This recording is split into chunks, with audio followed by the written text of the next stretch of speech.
ছেলে আছে, চিন্তা করে আমি আছি।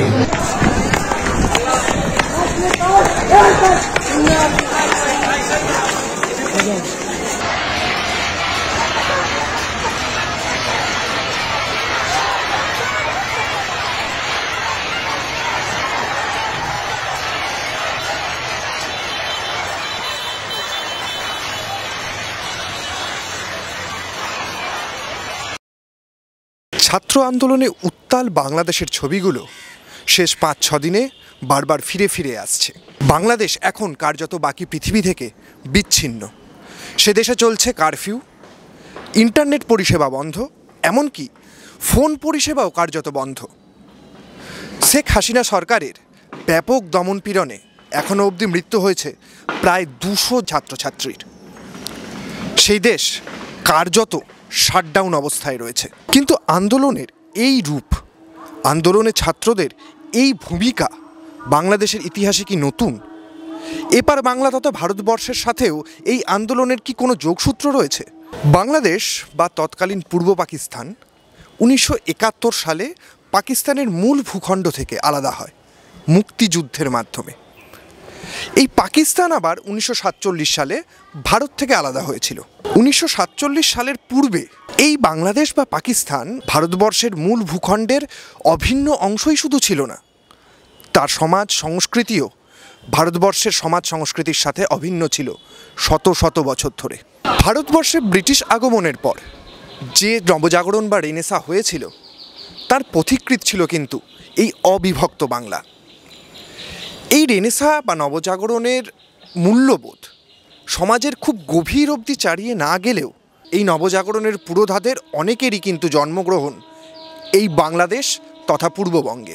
ভারতের স্বাধীনতা আন্দোলন বা জাতীয় মুক্তি আন্দোলনে পূর্ববঙ্গে জন্মানো অসংখ্য বিপ্লবীর আত্মবলিদান ভারতবর্ষের এক উজ্জ্বল ইতিহাস।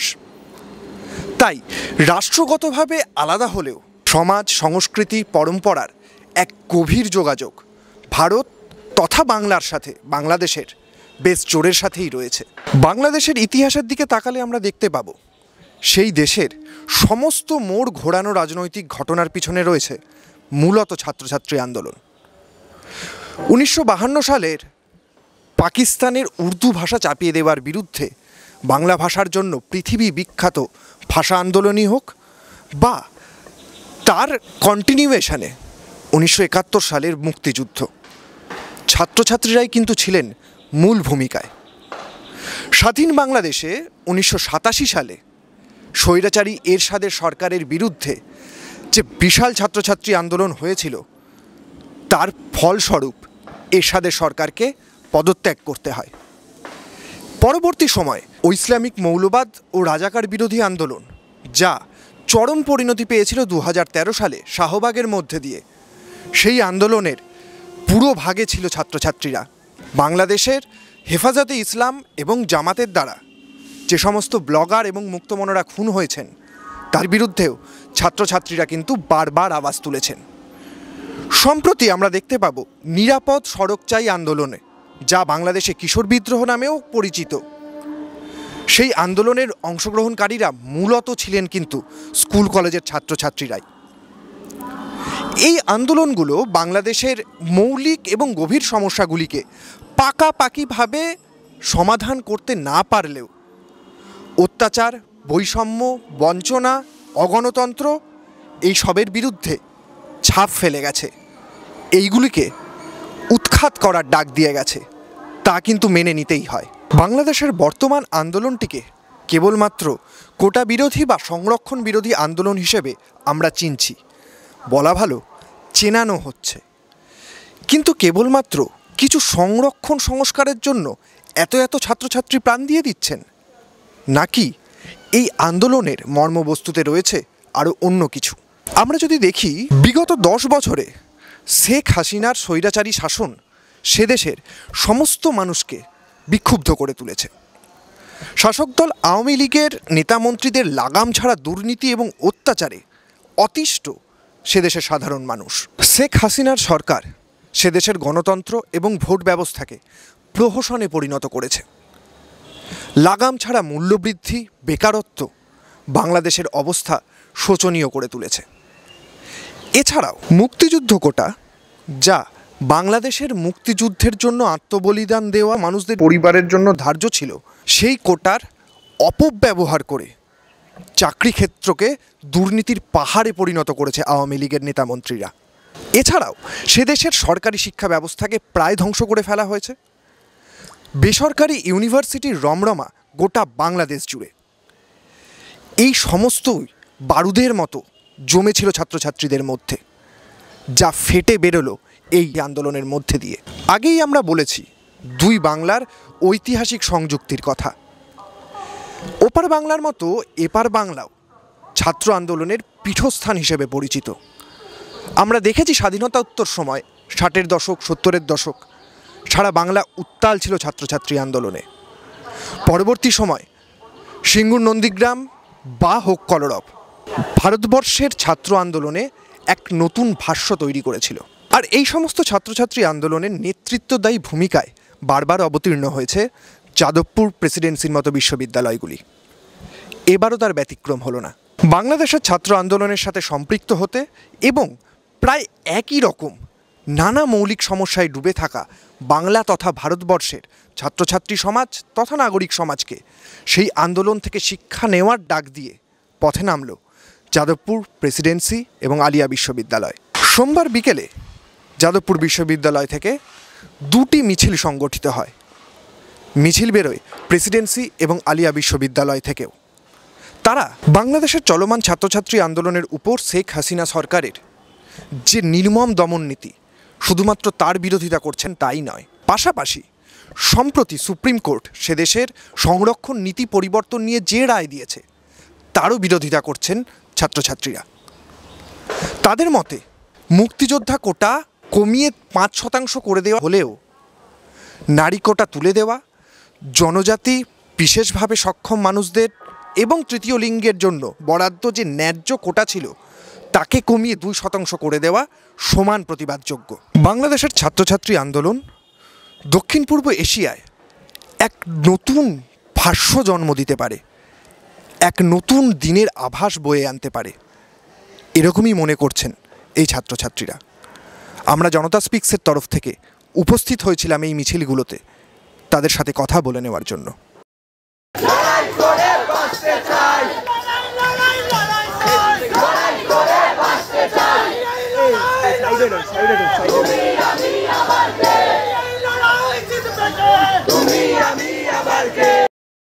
এই কোটার বিষয়ে অনেকের অনেক মতামত থাকতেই পারে, কিন্তু আমরা যেটা দেখেছি শান্তিপূর্ণভাবে ছাত্রছাত্রীরা আন্দোলন করছিল, প্রতিবাদ করছিল। সেখানটায় পুলিশি বর্বরতা, পুলিশ এসে গুলি করে অনেক ছাত্র মারা যায়।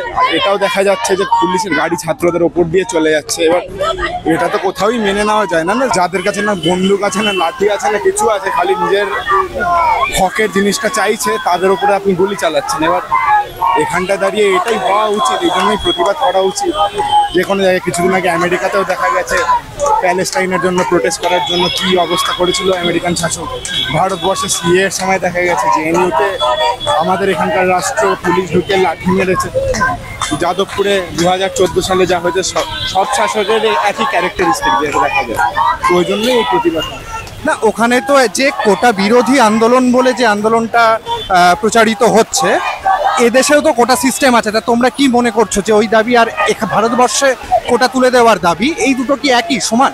ভারতবর্ষে যদি আপনি আবার কোটা সিস্টেম দেখেন তাহলে এটা একেবারেই আলাদা। দলিতদের জন্য, এসসি এসটি যারা অনেক বছর ধরে শোষিত হয়ে এসছে আমাদের সমাজে, তাদের জন্য। আর বাংলাদেশে যেভাবে শেখ হাসিনা সরকার চলছে এবং সেখানকার সাধারণ মানুষ যেভাবে যে সমস্যার পরিস্থিতির সামনে পড়ছেন, তো তোমার কি মনে হয় ভারতবর্ষের পরিস্থিতি বাংলার পরিস্থিতিটাও অনেকটা কাছাকাছি সে তার মতোই? হ্যাঁ, আমার তো তাই মনে হয়। বরঞ্চ এটা আমি বাংলাদেশে আজকে দেখা যাচ্ছে এইভাবে হঠাৎ করে আউটবার্স্ট হয়েছে। ভারতবর্ষে কি আদৌ আউটবার্স্ট হয়নি? মণিপুরে কি হচ্ছে, বা 2019 সালেও কি হয়েছিল অ্যাজ আ হোল ছাত্র সমাজ? ওই দেশের আন্দোলনরত ছাত্রছাত্রীদের সরকার বলছে রাজাকার। এই দেশে কি একইভাবে দেশদ্রোহী বলা হয়? অবশ্যই, সে তো খালি ছাত্রছাত্রীদের যে কাউকেই বলা হয়, সে তো সব জায়গাতেই তাই বলা হয়। বাংলাদেশের ছাত্রছাত্রীদের জন্য তোমরা কি বার্তা দিতে চাইছো? বার্তা এটাই যে আন্দোলন এগিয়ে নিয়ে যাওয়া হোক, ছাত্র সমাজ পুরো বিশ্বে বাংলাদেশের জন্য একটা সলিডারিটি জানানো হয়েছে। তোমার নামটা? আমার নাম অভিরূপ। ধন্যবাদ অভিরূপ।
আপনারা যদি এটা চান, আপনাদের ভাই বোন আপনাদের ছেলে মেয়েদের যদি আপনারা ভবিষ্যৎটাই হবে দেখতে চান, তাহলে এটাই হোক।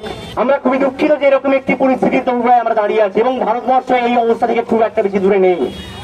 ওপার বাংলায় রাজাকার বলা হয়, এপার বাংলায় বহিরাগত পাকিস্তানি বাংলাদেশি কাটুয়া বলা হয়। এটাই পার্থক্য।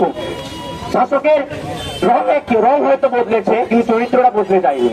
তাই কমরেড, আজকে সবার কাছে অনুরোধ, এরপর যখনই এরকম কোনো ঘটনা ঘটবে এবং যতদিন না এই ঘটনার কোনো শাস্তি পাচ্ছে শেখ হাসিনা সরকার, ততদিন আমরা প্রতিবাদে থাকবো। আমরা যাদবপুরের সাধারণ ছাত্রছাত্রী হিসাবে আমাদের রাষ্ট্রীয় নিপীড়নের বিরুদ্ধে, বাংলাদেশের ছাত্রছাত্রীদের উপর নৃশংস আচরণের বিরুদ্ধে এই জমায়েত করছি।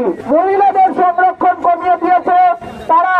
বাংলাদেশের অনগ্রসর আদিবাসী শ্রেণীর মানুষজন, আদিবাসী বর্গের মানুষজন, তাদের সংরক্ষণ কমিয়ে দিয়েছে।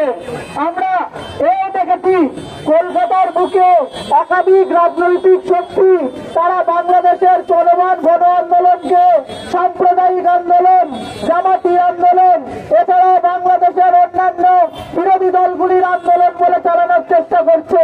কিন্তু আমরা যাদবপুরের সাধারণ ছাত্রছাত্রীরা মনে করি যে এই আন্দোলন বাংলাদেশের সাধারণ ছাত্রছাত্রীদের নিজেদের দ্বারা গঠিত স্বতন্ত্র স্বাধীন আন্দোলন। তারা একত্রে এই যে লড়াই বাংলাদেশের রাস্তায় লড়ছে, তার প্রতি সংগতি জানিয়ে আমাদের আজকের এই অবস্থান। আমরা করব জয় নিশ্চয়,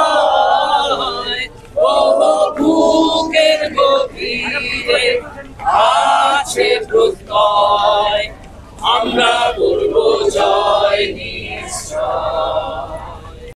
বাংলাদেশের চলমান ছাত্রছাত্রী আন্দোলন নিয়ে এপার বাংলার ছাত্রছাত্রীদের সংহতি মিছিল এবং প্রতিবাদ আমরা দেখলাম। তাদের মতো আমাদেরও নজর থাকবে বাংলাদেশের পরবর্তী পরিস্থিতির দিকে। স্বাগত চক্রবর্তী, জনতা স্পিক্স।